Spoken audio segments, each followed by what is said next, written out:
இன்னைக்கு என்ன உங்ககிட்ட ஷேர் பண்ணலான்னு யோசிச்சுட்டு இருக்கும்போது தான் யூத் மீட்டிங்கில் டிஸ்கஸ் பண்ணினது ஞாபகத்துக்கு வந்துச்சு. ஒரு பையன் அவங்க அப்பா கூட ஷாப்பிங் போகிறான். அப்போது அவனுக்கு பிடிச்ச நிறைய திங்ஸ் வாங்குறான். அது எல்லாத்துக்கும் அவங்க அப்பா பில் பே பண்ணிட்டு இருக்காரு. இவனுக்கு எக்ஸைட்மெண்ட் தாங்க முடியல. ஸோ வீட்டுக்கு போகலான்னு அப்பா கிட்ட சொல்லிட்டு அவன் மட்டும் தனியாக ரோட் கிராஸ் பண்ண நிற்கிறான். வண்டியெல்லாம் போயிட்டே இருக்கு. இவன் கிராஸ் பண்ணிடலான்னு ஒரு கால் வைக்கிறான். வண்டி வரதை பார்த்துட்டு பயந்து பின்னாடி போயிடுறான். மறுபடியும் ட்ரை பண்ணுறான், ஆனால் முடியல.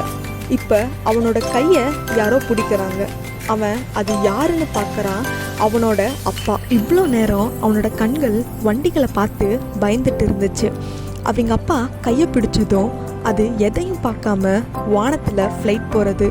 பக்கத்தில் இருக்கிற கடைகள் எல்லாம் பார்த்துட்டு வண்டி ஹாரன் சத்தமாக கேட்டுட்டு இருந்தது இப்போ குருவி சத்தமாகவும், இது வரைக்கும் வராத பிரியாணி வாசனை, இது எல்லாத்தையுமே என்ஜாய் பண்ணி ஜாலியாக பாடிட்டு போகிறான். இது மாதிரி தான் பைபிளில் எசேக்கியேல்னு ஒருத்தர் இருக்காரு. அவர்கிட்ட கர்த்தர் போய் நான் உனக்கு சொல்கிறது இஸ்ரவேல் ஜனங்களுக்கு சொல்லுன்னு சொல்கிறாரு. அப்போது ஒன்று நடக்குது. அது என்னன்னா, கர்த்தருடைய கையில் ஒரு புஸ்தகச் சுருள், ஒரு ஓலைச்சுவடி மாதிரி வச்சுருக்காரு. அதை ஓப்பன் பண்ணி காட்டுறாரு. முன்னாடியும் பின்னாடி எழுதி இருக்கிறத புசின்னு சொல்கிறாரு. இதை நீ இஸ்ரவேல் ஜனங்களுக்கு சொல்லுன்னு சொல்கிறாரு. எசேக்கியேல் இதை புசிச்சுக்கிட்டு என்ன சொல்கிறாருன்னா, அது என் வாய்க்கு தேனை போல் தித்திப்பாக இருந்ததுன்னு சொல்கிறாரு. தேன் டேஸ்டாக இருக்கும்ல, அப்போ அந்த வார்த்தை எவ்வளவு இன்பமாக இருக்கும். அப்படி என்ன வார்த்தை அவர் கொடுத்துருப்பாரு? அதில் என்ன இருந்துச்சுன்னா, புலம்பல்களும் தவிப்பும் ஐயோன்னு எழுதி இருந்துச்சு. எனக்கு இதை பார்த்ததும், எசேக்கியேல் உங்களுக்கு கண்ணில் ஏதாச்சும் ப்ராப்ளமா? இந்த வார்த்தை எப்படி உங்களுக்கு தேன் மாதிரி இருந்துச்சு? கர்த்தர் ஏன் இதை அலோவ் பண்ணாரு?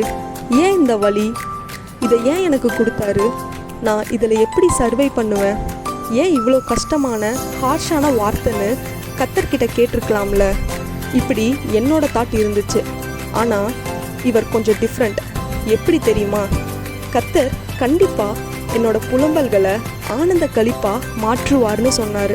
யோசிச்சு பாருங்க, இப்படி சொன்னால் யாருக்கு தான் மனசு மாறாது?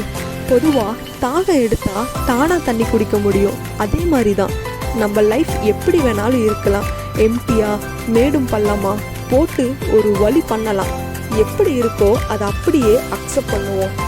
அவர் அனுமதிப்பதெல்லாம் நம்மளோட நன்மைக்காகவா தான் இருக்கும். அந்த பையன் அவங்க அப்பா அவனோட கையை பிடிச்சதும் பயமெல்லாம் போய் ஜாலியாக போனானோ, அதே மாதிரி நம்ம அப்பாவோட கை நம்மளை பிடிச்சிட்டு இருக்கணும்.